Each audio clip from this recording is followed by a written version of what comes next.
It is beyond my wildest dreams right now to be sitting here with such an icon. Annie Clark, I'm about to tear up because I have followed your career from day one. Back in Hawaii, 3-time Grammy winner, multi-instrumentalist, builds her own studios. I mean, this girl can do everything and then some, and puts out the most incredible record that just came out that I listened to on repeat twice today. All Born Screaming. Hi, welcome. Hi, thank you for that. That's really nice. I have been your fan since 2007. That, bless you. That's so marry me territory? Marry me. Yeah. So I brought actually something in because I seriously am going to probably like tear up as I'm telling you this. Back in 2007, I for 20 years, I hosted a morning radio show in Honolulu, Hawaii. And I was really tight with this little record store. That's where I'd get all my vinyl. And this dude was like a little old man, and he was going to retire soon, but he was always into telling me, hey, I got this cassette tape, Hudson. You got to listen to this. I think you would like this, for your show. And I was getting my own stuff, from all the record labels and everything. But he's like, no, I think you're really going to love this girl. You're going to love this. It's a St. Vincent thing. I think you're going to like it. Come on down. Oh. So I go down to this little record store called Hungry Ear Records in Honolulu. And he plays me your song. And I'm like, oh my gosh. And he's like, I'm going to get the full record and I'm going to get it for you, Hudson. I've ordered them already. So he says, come on down. I've got the record. And so I get down there and they were sold out. What?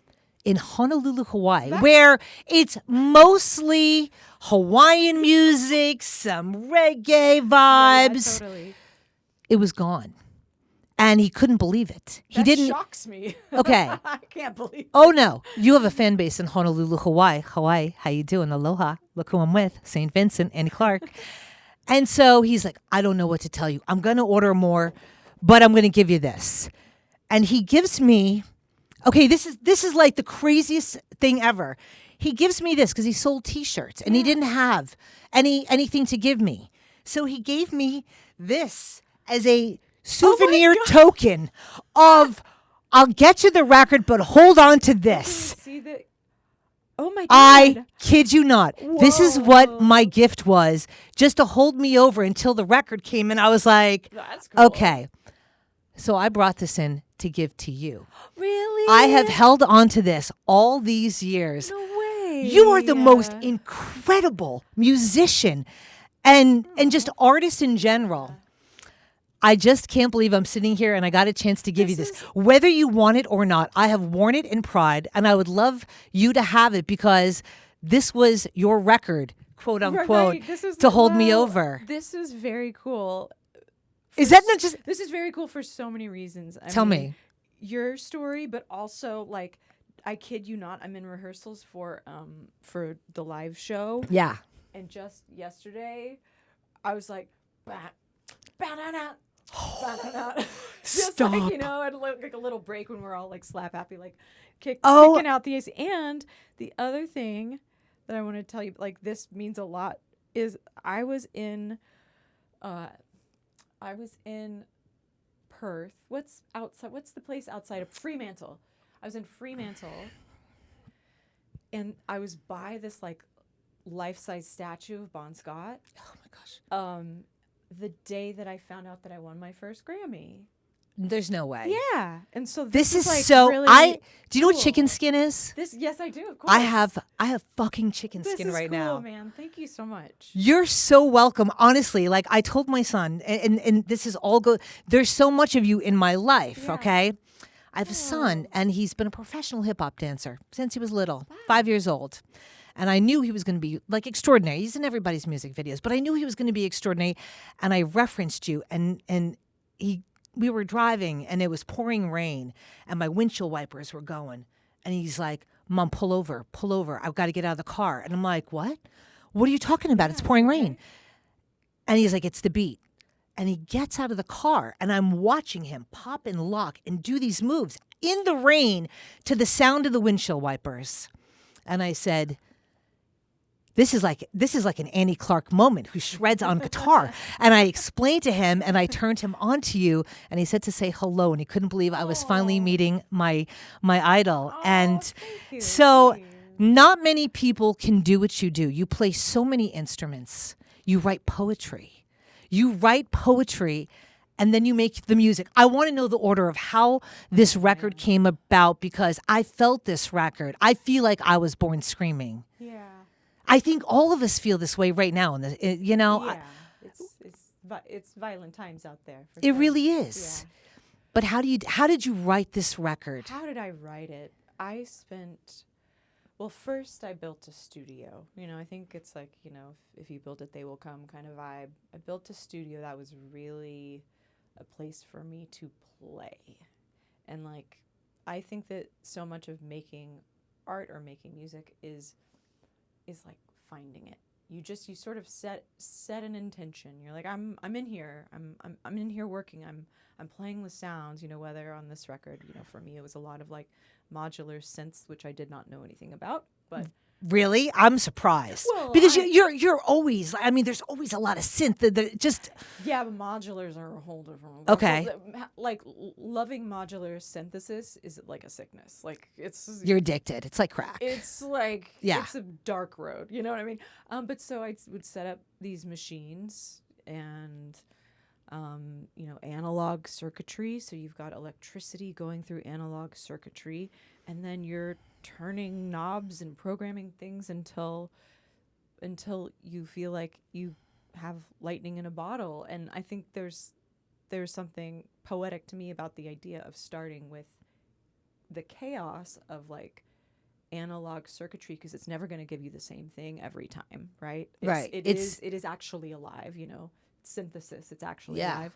And then harnessing those moments and going, ooh, I might have jammed by myself on all of my machines for 3 hours, but this 4 seconds is like so exciting. I want to you're write just a whole song like on I'm it. feeling it as you're telling me. Like I'm Totally. feeling that. Yeah. Like the bass line of Big Time Nothing was something that came like the By the way, I Broken love Man- that song. Okay, can I just yeah. tell you? Oh, thanks. I played that like 3 times in the car. I Oh, listened to the good. whole record twice. Yeah. And I listened to Big Time Nothing 3 times. I love it. It's It's just a fun. I was getting pumped for my show. Good. I was I'm so just glad. yeah. Yeah. I had so many different feels, but how did you even teach yourself to learn those modules? Like just talking about it is stressing me out. Yeah. Do you know what I'm saying? Like, but learning it and I have zero patience for some things, and then like unlimited patience for other things. Like when I get really sucked into something. So, I mean, that's been my whole career. Luckily enough, I just kind of follow what I'm very curious about, and then somehow make songs out of them. well, I mean, the song part is the hard part. Now, when you start your process, and I ask this, and it sounds so silly because everybody has their own different process. Now, do you write the lyrics first, and I have no process. none? I have You just do it. Process. This is a pure genius. Well, or it is just the sign of just a chaotic mind. But I don't have if you were like, hey, write me a song, I'd be like, I don't know how to do that. I just whether sometimes of course like it'll be an idea for a lyric and then I'll write a whole lyric and then figure out what it sounds like. That happens sometimes, sure. Yeah. Sometimes it's a guitar part that I'm excited about, but a lot of times it's just I don't even know. I don't know how records get made. I just know that if you like, This is amazing to me. you just put in the hours and you follow it and you find it and you believe in it and then you doubt it and then you refine it and then you forever and ever until you just know in the sort of core of your being like, this is done. This is the best rendering of this vision that I can possibly make. And if I keep touching it, I'm going to make it worse. So I'm going to step away. Wow. This is the process. I'm so mesmerized right now. I really am. But even like listening to New York. Yeah. Okay. Cause I'm from New York originally. So that song was a monster track. Let's be honest. Everybody could relate to that song Yeah. and the lyrics. Yeah, I think that really would have been a hit if I hadn't. Can I curse on this show? No. Can we bleep her out? You can believe me. Yeah, I think that song really would have been a hit, but the chorus has the line, "You're the only motherfucker." Right, and in you the city. left it in there. And yeah, because that's exactly what I meant, and there's no other way to say it. Yeah, You know? and that's it. Yeah. Again, it's something. You're. I mean, I know you know this because look, nobody wins 3 Grammys if they're not the cat's ass in pajamas. You are the cat's ass in pajamas. And the most insane guitar player. Like my 2 favorite guitar players are you and Jack White. Oh, Jack's great. He's such a cool. I guitar love player. Jack. I love Jack. Yeah. But and no offense, Jack. Okay, because Jack's gonna watch this. But you shred even more. Like it's just, and you're a girl, and it's just like you just So for me, like. But this record has so much like of a 70s sound to it. And my parents grew up. Like my whole background is probably a lot of soul. They were really into soul music and there's so much of it in this record. Well, I like to go to Funky Town sometimes. Oh, this is a Funky Town record. Yeah, I think it's like some sort of culmination of all of my influences. Like there's a song on the record called "Flea." Which is, my favorite. Another favorite. Okay, I've already thanks. picked favorites. Okay, I love it. Flea's a favorite. Big Time Nothing too. I realized that like Flea is an homage to everybody I loved growing up. I mean, Grohl is playing on it, so there's obviously that connection. But there, like I quote PJ Harvey, I quote Tori Amos. There's a Joni Mitchell quote. I mean, musically, I don't just mean lyrically or anything like that, but like little nods to this. I love Yes.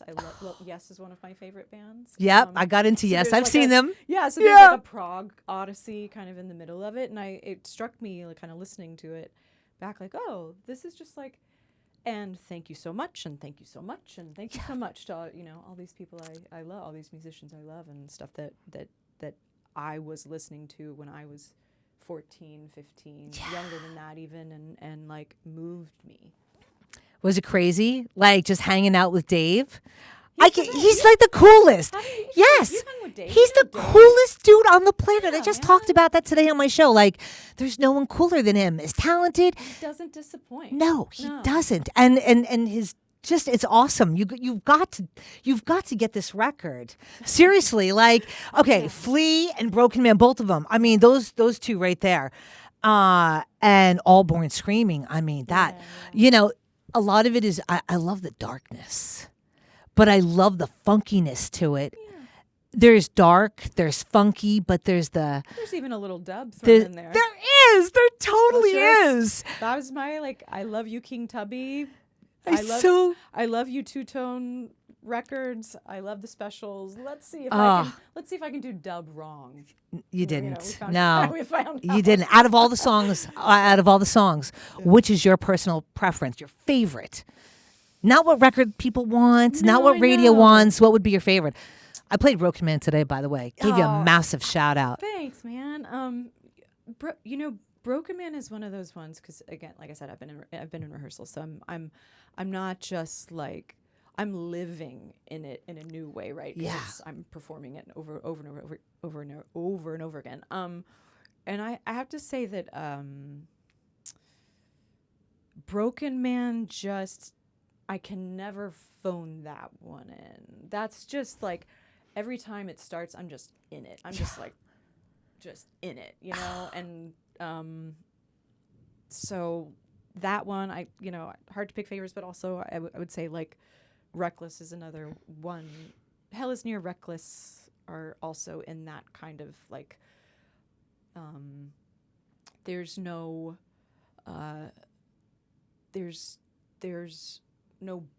barrier whatsoever. Yeah. Singing those over and over again, I'm not calloused in any way singing them. So I'm just kind of you're just a very emotionally present singing those 2 songs in a way that is kind of impossible to get around. So it's like I'm still sitting here. Just please, just give me like as you're filming me, just I'm about to like have a massive anxiety attack. Don't no. Don't. We're good. No. I can't believe that I'm sitting here because I just think you're so damn amazing. And getting to pick your brain and find out everything that I want to know, like what you eat for breakfast this morning. You know what I'm saying? Like there's like ridiculous things that I want to ask. Two quick bites of yogurt before I had to like get it, go back to rehearsal. So all good. But yeah, I wish I could tell you how to write a song, but I have no idea. You know what I mean? I wish I could tell you but the more I do music and like theoretically you get better, right? You do a thing longer, you get better at the thing. But you're just so good at it. Well, thank you. But I find that like the more I do music, actually the more mysterious music as music writ large is to me. Yeah. In a really beautiful, in a very poetic way. Well, that's it. I mean, you write poetry. I mean, that's you are a poet. And then you're a shredder, and then it's just you put the two together, and then it's like boom. By the way, I am with the Saint Vincent, but I'm with Annie Clark, and I had so many notes, and I had so many things. I have a lot to ask you. Okay, you don't understand how much this is rocking my world. This really is, because I'm like, she's not going to get this. And I don't think anyone would get it because, you go to the record store to get a record and it's sold out. And he knew me so well. So he's like, listen, this is all I got. You can't leave without empty handed. I want you to come back because I'm going to get you that record, Totally. And then you shared that with me, that whole story. And now I'm just like, another and it's going to look so hot on you too. Thank you. This is legit. Boots, fishnets. Another AC/DC moment is my 8th grade talent show. I played Back in Black on bass in Stop a band. it. Yeah. Are you serious? Yeah. Okay, Sure. I remember reading like years ago, wasn't it like you played like with your band, like you were all about Metallica? Oh yeah. I played bass. I played bass because you know why? Because guitar was taken. You know what I mean? Yeah, like, so you just went no, that. We have two dudes who really, really want to play guitar. Like, okay, I'll play bass. But yeah, it was like Metallica, Pantera, Maiden. It was like rock music, It was like yeah. And I was so God bless her, my mother who's here She's so cute too. She's a muffin.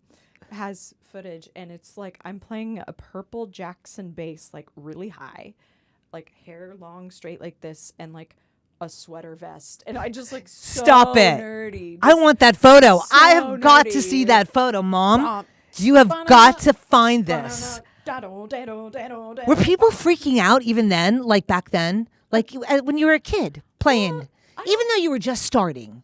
I don't know about that. I mean, I had some pretty awkward years there, but like, I mean, I'm from Dallas, and I do have to say, one of the things that makes me so happy about what I do and the fact that I've been able to like make a lot of records and kind of be around is when I started, it was so like novel and weird for a girl to play guitar. Yeah. It was like, yeah. It was like, oh, okay. Like, really? Oh, you play guitar. You play keyboard? Oh, right. You play guitar. Didn't you gave up like the violin or something? Yeah. You gave that up for guitar. Yeah, because who wasn't playing violin? Right. Like, No, yeah, I can't. Like Jimi Hendrix wasn't playing violin. No. You know what I mean? Yeah. So it was novel, and now it's not a novelty in any way, shape, or form. There's so many girls playing guitars. There's so many. Oh yeah. It's like, yeah, obviously I'm playing guitar. Like. But you started this trend, and I'm not saying you started this trend, but let me just tell you something. Anytime I talk to any female artist, your name comes up. Let me just. Multiple times. That's so nice. It really is. As a matter of fact, the last time I did a show with I did a radio show with Shirley Manson, who I fucking love Shirley. She's a good time. She is the best time. I've gotten drunk with Shirley Manson. She's a good time. You know. Yeah. I love you, Shirley. Yeah. Look who loves you too. We have to hang out with Shirley. Oh yeah. Shirley Tooth. Mm-hmm. Let me just tell you though, but your name comes up all the time. I mean, it's got to be really cool, but like, and listen, I'm sorry, I'm not going to talk Taylor Swift's gossip or Olivia Rodrigo, even though I'm on a pop station in San Francisco, and those people would love this right now if I got into that. Were they so freaked out? Was Taylor Swift like thanking you profusely for co-writing that song? Was she? She's thanking me. Oh my God. She had to have been like, oh my gosh. Oh well, I mean, there is a text thread that's like Taylor and Jack and like, I think I didn't know anything about Cruel Summer really like taking off. Yeah. But Jack was like, hey, this was last summer, and Jack was like, hey, Cruel Summer's really taking off. So I get the sort of updates of like, it's peaking in the charts. Oh, or yeah. It's whatever, because it's I think that's like, it's such a testament to Taylor's fan base to just who can like turn the tides. They're like, no, this song from many records ago. Yeah. That wasn't even a single. We love it, so we're gonna make it a #1 hit. And they were just, they just did it. Yeah, it was but that was you. Do you understand? I mean, yes, it's a joint effort, but it was you who co-wrote that. Well, yeah, I co-wrote it, but it's like, yeah, I'm not talking about her. I didn't invite you here to talk about her. Although I know fans are excited to hear a little bit of that. Okay, I came to talk about the real goat here. Yeah. Seriously, Saint Vincent. You know what I mean? It's like that's cool. Yeah. Those are all cool things. Like, is there anybody that like you want to write a record for? Like, you hear their music. Rosalia. Is it really? I love Rosalia. Oh, Rosalia. Rosalia. I want to work with Rosalia. That'll I saw happen. Her show. Yeah, I was with my friend. Kate LeBon, who is my favorite. Yes. Songwriter, my favorite modern artist. Period, and one of my best friends. And we were in Porto because I was playing Primavera there last summer, and we saw the Rosalia show at Primavera, and it was excellent. It was an excellent fusion of like heart and brilliant staging and postmodern choreography, which is near and dear to my heart. You know, it's like Anna Teresa de Keersmacher meets like flamenco, and it was just wonderful. And and her voice is like liquid fire. You're gonna work with her. Oh, I'd love it. It's happening. I'm so fond of. We're already putting it out there. It's out there. Yeah, it's happening. That would be very cool to me. And I love Olivia. She's so rad. She's really great. She really is. She's just a great. She's a good egg, man. And you helped write Obsessed. Yeah, I helped write Obsessed, which again was huge.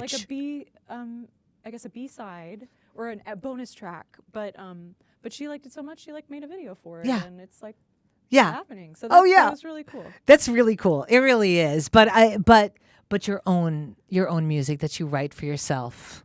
This record is so fantastic. You know, I like when Los Angeles came out, I played that like crazy on the radio.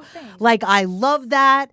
What was it? 2 years? Was it 2 years ago? I saw you at Ohana. Was it Ohana Fest? Ohana, yes. It was 2 years ago. 2022. Yep. Mm-hmm. Okay, dude, that was a sick show. Well, I just announced Ohana, and you know who's playing? Who? Shirley Manson, Alanis Morissette. I want you to come. I so want you to come. Could you imagine? That would be really fun. Seriously. Yeah. I want you to come. Let's make a call because, man, to have you on that as well. But that was guest appearance? Guest appearance with Saint Vincent. What song would you do? Do you remember that? What song would I do with Alanis or anyone? Anyone. What song would you do? I think with Garbage and Shirley Manson, I think I would do #1 Crush from the Romeo and Juliet soundtrack. Yes. So good. So good. And again, like Butch Vig on production. Oh, great production. Oh yeah, Butch kills the production. Yeah, always. And with Alanis, do you remember on Jagged Little Pill how in the 90s people were like, we can put this much music on a CD. Yes. And so there would be like secret tracks. Yes. The secret tracks. Holy like crap. The record would be going, and it would just keep, or the CD would be going, in your Case Logic or whatever. Yeah. And all of a sudden, 3 minutes after there would be the secret track. Like, I went to your house. Walked in your door. You're killing me. I think yes. Yeah. Okay. Or maybe I'm just putting a request in for Alanis to do her secret track off of Okay. That would be insane. That is so crazy. I haven't talked about secret tracks in I know. I can't even. You're not even old enough for secret tracks. I No, you're am. not. Yeah, Whatever. yeah. Whatever. Man, that would be cool Yeah. as hell to have that happen. I'm just putting that good energy out there. Yeah. I'm with the St. Vincent, 3-time Grammy winner, shredder beyond all beliefs with a brand new record. And it's incredible. I've only listened to it now 2 times Yeah. fully. All right. 3 times for Nothing. Big Time Nothing? Big Time Nothing. I've listened to that song Yeah. 3 times because it was a fun bounce. It just got me in a Oh, vibe. yeah. She's. But Flea and Broken Man, my gosh, just absolutely incredible. Thanks. Okay, so now, Hit me. how's the aunt and the uncle doing? The one Tuck and Patti. Tuck and Patti. Well, that's my mom's brother. My mom is here. They're good, man. I mean, they. I think we should bring your mom. Can we bring mom out? Mom, come on. She would hate that. Would she hate She it? would hate it so much. Okay. I mean, if you would like to, she's going. Mom, if you "No." want to, No. I would love you to come, but she's- I'm all about Tuck and Patty. Are Okay? you a big Tuck and Patti fan? I'm a Tuck and Patty fan. Yeah, and you know what? I love that they are your relatives. Yeah. Like seriously, being able to have them in your life and tell you that if you're going to do something, if you're going to have a craft, you're going to do that craft fucking the best you possibly can. Yeah. I remember reading that somewhere in an interview like years back in Spin or Rolling Totally, Stone. totally. And I was just like, yes, because if you're not the best at what it is that you do, it doesn't matter. You just have to be the best. And you are, and you did it because of them, right? Well, they very early on were like, people can like it or not like it, Yeah. but they can't say it's not good. They were like, that's where you want Yeah. to be, is like, you have to be excellent. Yeah. And in that case, I think between like my uncle being an incredible guitar player, but also just like really an engineer. He went to Stanford on like yeah. math Well, did he scholarship. help you with any of your engineering? Yeah, he definitely, got me into understanding audio and like physics of audio when I was like 14, 15. insane. Yeah, like he's Yeah. he's a But he's also an incredible guitar player. crazy Mad. crazy. So it runs in the family. Yeah. I don't think that's I- really I a think- gene, but I'm going to say it No, is. I think You there's- think? I think there's a through line there. Yeah, for sure. Or at least the ability to be so obsessed with something. Yeah. Like you. You're obsessed. Yeah. Yeah. But I do know that, and one of the things, that I had talked to my son about because he struggled with anxiety being an actor and so much. And I had explained to him that you struggled as well, you know? And I think all of us struggle and being able to actually get out of your room after playing, all by yourself. Because did you play a lot by yourself? Oh yeah. You were just in your room. Yeah, I've spent a lot of time in my room And then, making things. yeah. And then getting out on the road. Yeah, I think it's a different, being a performer is like, I feel lucky that I got to sort of Malcolm Gladwell style, like put in my 10,000 hours before Yeah. the proliferation Yeah. of just like cell phones at shows. Right. Because first I started touring with my aunt and uncle as their tour manager to get the Yeah. ropes of the road when I was like 15, 16. But then I started just touring with my friends and bands when I was And then you loved 19, 20.